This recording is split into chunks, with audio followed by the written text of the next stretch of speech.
Hello, everybody.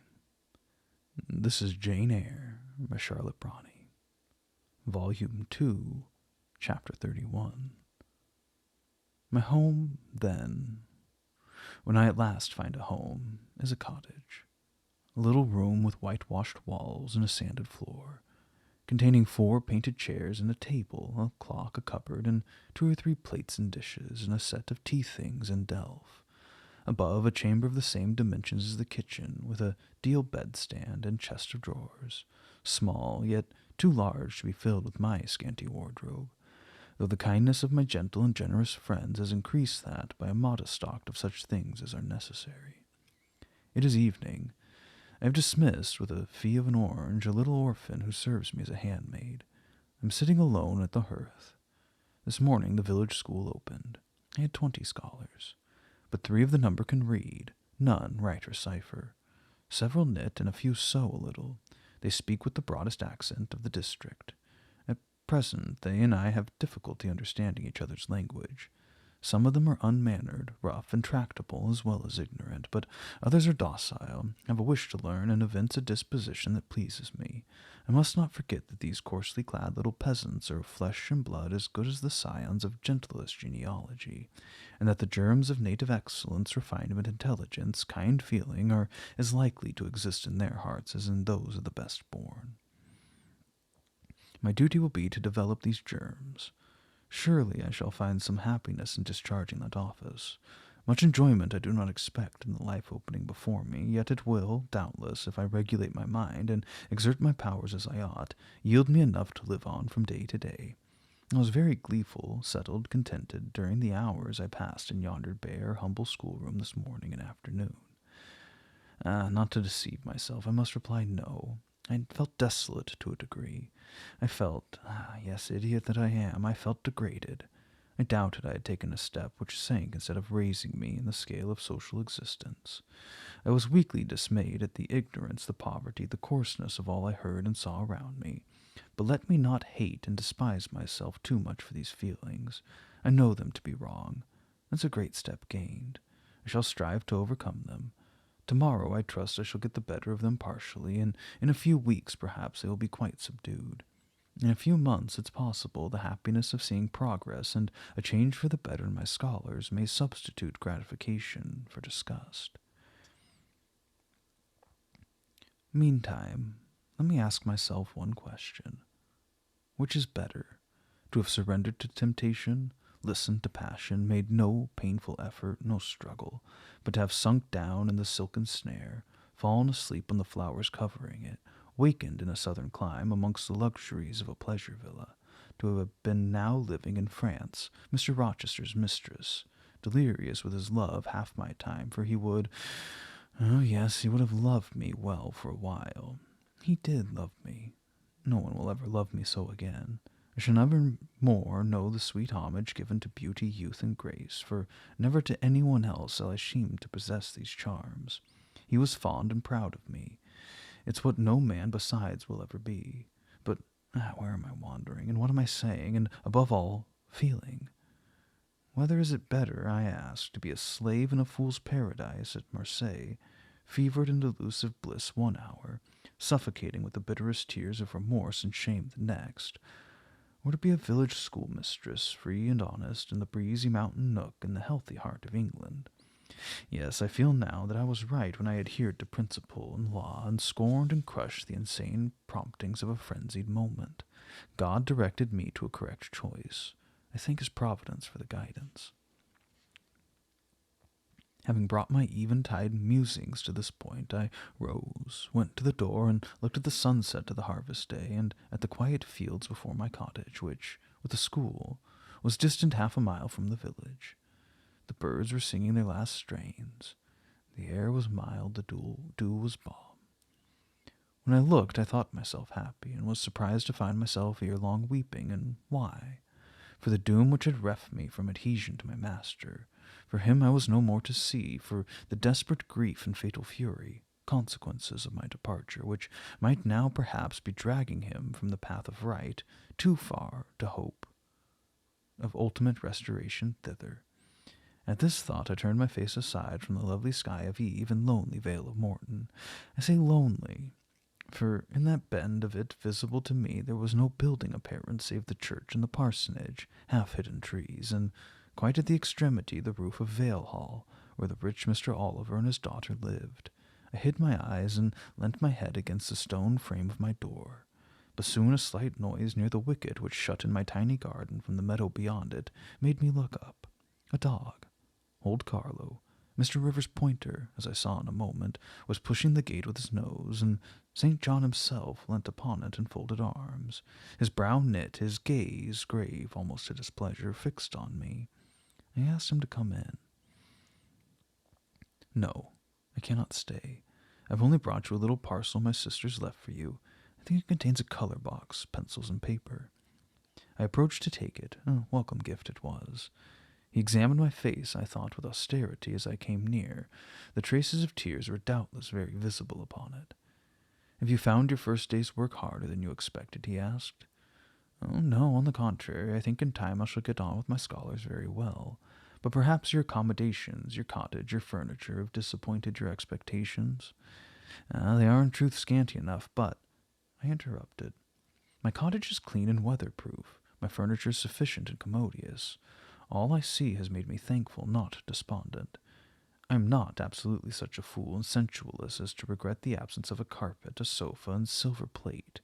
Besides, 5 weeks ago I had nothing. I was an outcast, a beggar, a vagrant. Now I have acquaintance, a home, a business. I wonder at the goodness of God, the generosity of my friends, the bounty of my lot. I do not repine.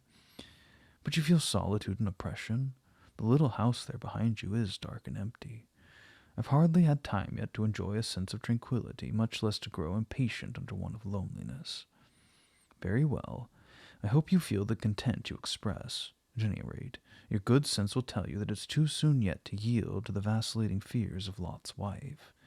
When you had left before I saw you, of course I did not know, but I counsel you to resist firmly every temptation which would incline you to look back. Pursue your present career steadily, for some months at least." "It's what I mean to do," I answered. St. John continued. "It's hard work to control the workings of inclination and turn the bent of nature, but it may be done, I know from experience. God has given us in a measure the power to make our own fate, and when our energies seem to demand a sustenance they cannot get, when our will strains after a path we may not follow, we need neither starve from inanition nor stand still in despair. We have but to seek another nourishment from the mind, as strong as the forbidden food it longed to taste, and perhaps purer, and to hew out the adventurous foot a road as direct and broad as the one fortune has blocked up against us, if rougher than it. A year ago I was myself intensely miserable, because I thought I had made a mistake in entering the ministry. Its uniform duties wearied me to death. I burnt for the more active life of the world, for the more exciting toils of a literary career, for the destiny of an artist, author, orator, anything rather than that of a priest. Yes, the heart of a politician, of a soldier, of a votary of glory, a lover of renown, a luster after power, beat under my curate's surplice. I considered, my life was so wretched it must be changed, or I must die. After a season of darkness and struggling, light broke and relief fell. My cramped existence all at once spread out to a plain without bounds. My powers heard a call from heaven to rise, gather their full strength, spread their wings, and mount beyond ken. God had an errand for me, to bear which afar, to deliver it well, skill and strength, courage and eloquence, the best qualifications of soldier, statesman, and orator, were all needed. For these all center in the good missionary. A missionary I resolved to be. From that moment my state of mind changed. The fetters dissolved and dropped from every faculty, leaving nothing of bondage but its galling soreness, which time only can heal. My father indeed opposed the determination, but since his death I've not a legitimate obstacle to contend with. Some affairs settled, a successor for Morton provided, an entanglement or two of the feelings broken through or cut asunder, a last conflict with human weakness in which I know I shall overcome, because I vowed that I will overcome, and I leave Europe for the East. He said this in his peculiar, subdued, yet emphatic voice, looking, when he had ceased speaking, not at me, but at the setting sun, in which I looked too. Both he and I had our backs to the path leading up the field to the wicket. We had heard no step on that grass-grown track. The water running in the vale was the one lulling sound of the hour and scene. We might well then start, when a gay voice, sweet as a silver bell, exclaimed, "Good evening, Mr. Rivers." "Good evening, old Carlo. Your dog is quicker to recognize his friends than you are, sir. He pricked his ears and wagged his tail when I was at the bottom of the field, and you've had your back towards me now." It was true. Though Mr. Rivers had started at the first of those musical accents as if a thunderbolt had split a cloud up over his head, he stood yet, at the close of the sentence, in the same attitude in which the speaker had surprised him, his arm resting on the gate, his face directed towards the west. He turned at last with measured deliberation. A vision, it appeared to me, had risen at his side. There appeared within 3 feet of him a form clad in pure white, a youthful, graceful form, full yet fine in contour, and when, after bending to caress Carlo, it lifted its head and threw back a long veil, there bloomed under his glance a face of perfect beauty. Perfect beauty is a strong expression, but I do not retrace or qualify it. As sweet features as ever the temperate clime of Albion molded, as pure hues of rose and lily as ever humid gales and vapory skies generated and screened, justified in this instance the term. No charm was wanting, no defect was perceptible. The young girl had regular and delicate lineaments, eyes shaped and colored as we see them in lovely pictures, large and dark and full. The long and shadowy eyelash which encircled a fine eye was so soft a fascination, the penciled brow which gives such clearness, the white, smooth forehead which adds such repose to the livelier beauties of tint and ray, the cheek, oval, fresh and smooth, the lips, fresh, too, ruddy, healthy, sweetly formed, the even and gleaming teeth without flaw, the small dimpled chin, the ornament of rich, plenteous tresses, all advantages, in short, which, combined, realize the ideal of beauty, were fully hers. I wondered as I looked at this fair creature. I admired her with my whole heart. Nature had surely formed her in a partial mood, and, forgetting her usual stinted stepmother dole of gifts, had endowed this, her darling, with a grandame's beauty. What did St. John Rivers think of this earthly angel? I naturally asked myself that question as I saw him turn to her and look at her, and as naturally I sought the answer to the inquiry in his countenance. He had already withdrawn his eye from the Perry, and was looking at a humble tuft of daisies which grew by the wicket. "Lovely evening, but late for you to be out alone," he said, as he crushed the snowy heads of the closed flowers on his foot. "Oh, I only came home from—" She mentioned the name of a large town some 20 miles distant, "that afternoon.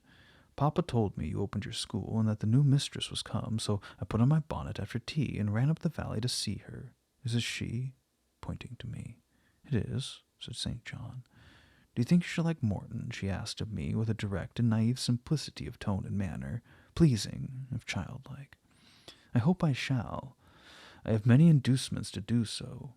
Did you find your scholars as attentive as you expected?" "Quite. Do you like your house?" "Very much." "Have it furnished nicely?" "Very nicely indeed." "And made a good choice of an attendant for you in Alice Wood?" "You have indeed. She is teachable and handy." This, then, I thought, is Miss Oliver, the heiress, favored, it seems, in the gifts of fortune as well as those of nature. What happy combination of the planets presided over her birth, I wonder. "I shall come up and help you teach sometimes," she added. "It will be a change for me to visit you now and then, and I like a change. Mr. Rivers, I have been so gay during my stay. Last night, or rather this morning, I was dancing till 2 o'clock, and the Regiment are stationed here since the riots, and the officers are the most agreeable men in the world. They put all our young knife-grinders and scissor merchants to shame." It seemed to me that Mr. St. John's upper lip protruded, and his upper lip curled a moment. His mouth certainly looked a good deal compressed, and the lower part of his face unusually stern and square. As the laughing girl gave him this information, he lifted his gaze, too, from the daisies and turned it on her. An unsmiling, a searching, a mean gaze it was. She answered it with a second laugh, and laughter well became her youth, her roses, her dimples, her bright eyes. As he stood, mute and grave, she again fell to caressing Carlo. "Ah, poor Carlo loves me," said she. "He is not stern and distant to his friends, and if he could speak, he would not be silent." As she patted the dog's head, bending with native grace before his young and austere master, I saw a glow rise to that master's face. I saw his solemn eyes melt with sudden fire and flicker with resistless emotion. Flushed and kindled thus, he looked nearly as beautiful for a man as she for a woman. His chest heaved once as if his large heart, weary of despotic constriction, and he expanded, despite the will, and made a vigorous bound for the attainment of liberty. But he curbed it, I think, as a resolute rider would curb a rearing steed. He responded neither by word nor movement to the gentle advances made him. "Papa says you never come to see us now," continued Miss Oliver, looking up. "You're quite a stranger at Vale Hall. He is alone this evening and not very well. Will you return with me and visit him?" "It's not a seasonable hour to intrude on Mr. Oliver," answered St. John. "Not a seasonable hour, but I declare it is.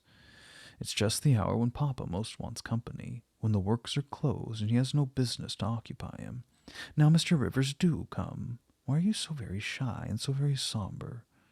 She filled up the hiatus as silence left by a reply of her own. "I forgot," she exclaimed, shaking her beautiful curled head as if shocked at herself. "I'm so giddy and thoughtless. Do excuse me. It slipped my memory that you have good reason to be indisposed for joining in my chatter. Diana and Mary have left you, and Morehouse is shut up, and you are so lonely. Well, I'm sure I pity you. Do come and see Papa." "Not tonight, Miss Rosamond, not tonight." Mr. St. John spoke almost like an automaton. Himself only knew the effort it cost him thus to refuse. "Well, if you're so obstinate, I will leave you, for I dare not stay any longer. The dew begins to fall. Good evening." She held out her hand. He just touched it. "Good evening," he repeated in a voice low and hollow as an echo. She turned. But in a moment she returned. Are you well?" she asked. Well might she put the question. His face was blanched as her gown. "Quite well," he enunciated, and with a bow he left the gate. She went one way, he another. She turned twice to gaze after him as she tripped fairy-like down the field. He, as he strode firmly across, never turned at all.